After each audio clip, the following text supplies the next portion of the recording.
Snow and I have just been chatting a lot about, with DLC Quest, about what bugs us about freemium games. I'm actually not much of a fan of South Park, but their recent episode, Freemiumisntfree, I thought was quite possibly fantastic.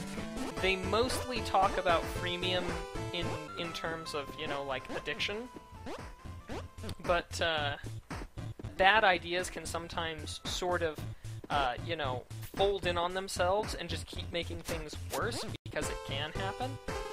So part of the problem, and you'll see this a lot, people make this mistake a lot, in when they consider economics.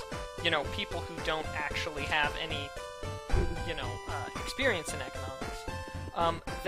And especially politicians. Any politician, if they say a single thing about economics, they're probably wrong, and it's probably because of this one thing. Okay, right? Supply and demand. Stick with me here. Supply and demand, they're important, they're everywhere, but 99.9% of people start looking at only one side of the equation.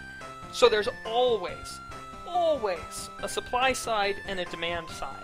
And if both sides aren't there, or if you favor one over the other through changing something, you're going to have a perhaps not equal and opposite reaction on the other side, but you're going to have some type of a reaction, because supply and demand tend towards equilibrium. So if you change supply, demand's going to change as well.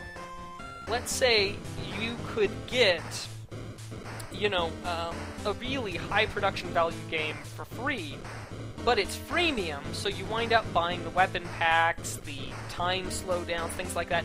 The more prevalent that becomes, the more difficult it is for consumers like you and me to feel like we are getting our money's worth even when we pay.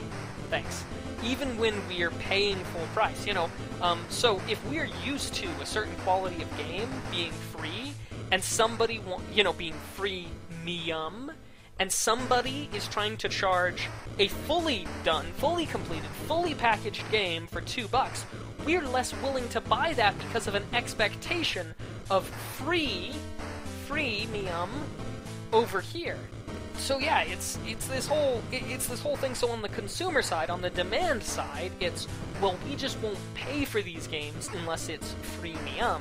And on the supply side, many of the smaller, development studios just have no incentive, especially when they can't recoup their losses. Pop Zone, brought to you by Pop.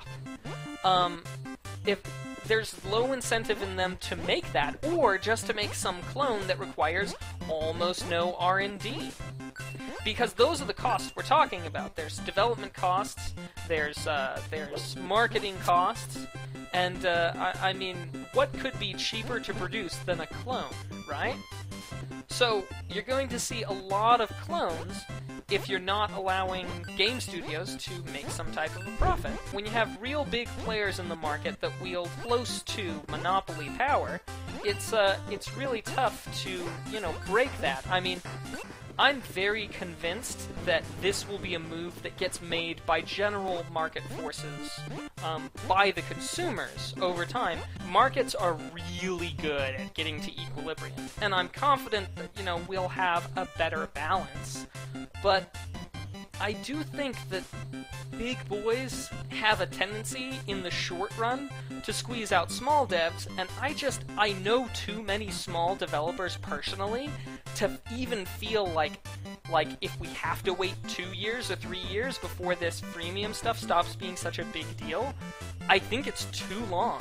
I don't see them hanging out, being able to hang on, but I see them producing a lot of good work. Additionally, there's no incentive without competition to innovate. And that's all for DLC Quest. Live freemium or die.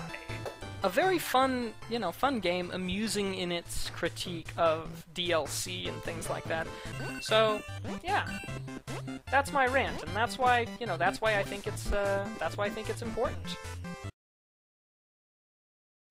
Everyone knows how many downloads a game gets, but the developers can see how many uninstalls a game gets. I call for all passionate gamers to uninstall these games. As a group on Black Friday, let us send a message that we support quality games.